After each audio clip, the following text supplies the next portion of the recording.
Hello, how are you doing, great people? I hope you're doing great. Welcome again to Verified So. Now, while still outside here, I want us to discuss on what you're saying. And this is about the journey of a diversity visa winner. And this is specifically entering the United States, and more so at the point of entry. So this video is important for you, even if you are among those who were not selected, because we are all still preparing for the application in the upcoming DV lottery. And this video is worth you watching as well. So, for those who are preparing to enter into the United States after the successful interview, so what are you expecting? So this is an article from the website, and I know as for now you know that we have a website, and the website is guidedmein.com. That is website by Verified So, and it contains all information that we discuss on the channel, plus much more. Many you cannot find in the videos, but you can find it there. So make a point of visiting that. So let's come back. Now, as the diversity visa winner, and you have gotten your visa after a successful interview, so what are you supposed to do? Now, the next step, of course, is to prepare for the relocation itself, preparing the departure from your country to the United States. And as you can see, preparation before the trip. First of all, you need to book a flight. And remember that the key point here is, depending on your ability, you can decide to book for your flight earlier. Remember, you have 6 months to relocate. Therefore, you can book for your flight 2 months before, and by so doing, the flights become cheaper. The flight ticket depends on the time from when you book and when you intend to travel. So if you book the flight today and you set it 2 months away, definitely that flight will be cheaper than booking the flight today and you want to travel tomorrow or some 3 days after. So the first thing is to book your flight, and then the second is to gather your required documents. And I know you have these documents ready. And this document, of course, includes the envelope that you received via the courier service or from the embassy after the interview. The document that contains your passport stamped with the visa, plus the sealed envelope that is inside there, that is supposed to be handed over at the point of entry. So you get ready those documents. That is the passport, and it will be stamped with the second one, the diversity visa, and the sealed envelope. Those are the documents that you are required to carry with you for the whole trip. And then, of course, step number 3 is packing your bag. And this is packing it smart. If it is in the winter season, you just pack the warm clothes. If it is the normal seasons, you just pack smart. Pack it smart. Don't overpack. Don't carry a lot of baggages.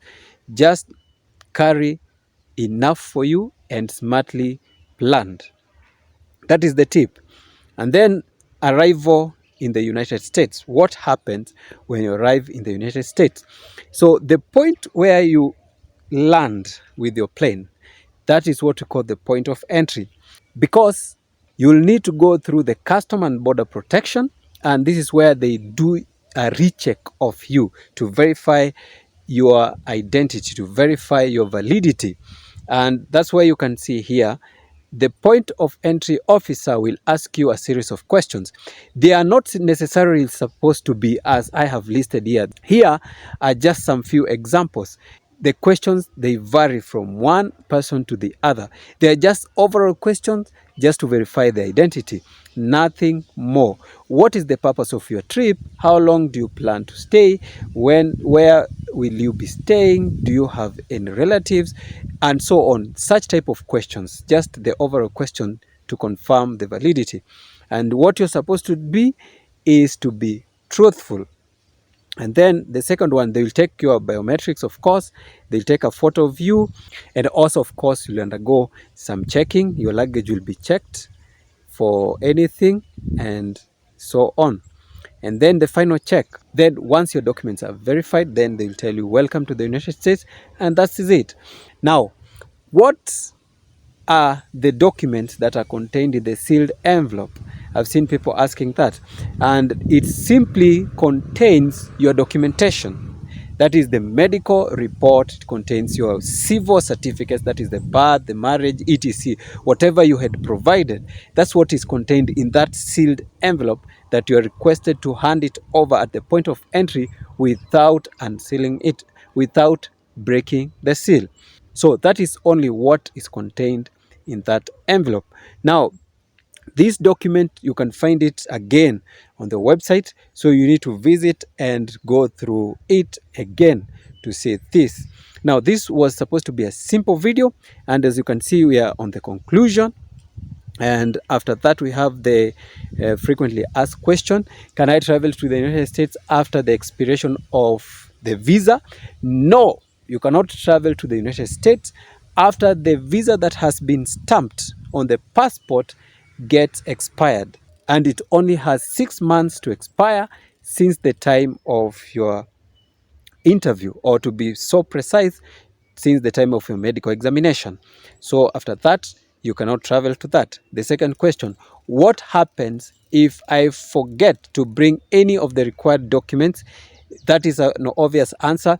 If you fail to carry, for example, the sealed envelope with you to the United States, then you not get through that point. If you don't bring any required documents, then you don't get through that point. That is the simple question. Can I extend my stay in the US after entering on a diversity visa? After entering the United States, the visa is stamped on your passport. That is the diversity visa that gives you a stay of up to 1 year. So at the point of entry, there is a visa that will be stamped that gives you a stay for about 1 year. And during that stay, you are supposed to have taken your green card. Now, the green card expires after 10 years. And after 10 years, you are supposed to renew that green card. And then the other question, what should I do if I face any issue at the point of entry? That is obvious. If you face any issue, just be calm and respectful. And if you need any consultation, ask for the supervisor to clarify on those issues. And then number 5, can I travel within the United States after entering on a diversity visa? Of course, yes. Once you land to the United States, you can move, or you can relocate, or you can stay, or you can go to whichever location you want. You are not restricted to a certain jurisdiction. You are not confined within any boundaries. You can relocate and move to whichever state you want, to whichever city you want, to whichever location you want. You're free to move around.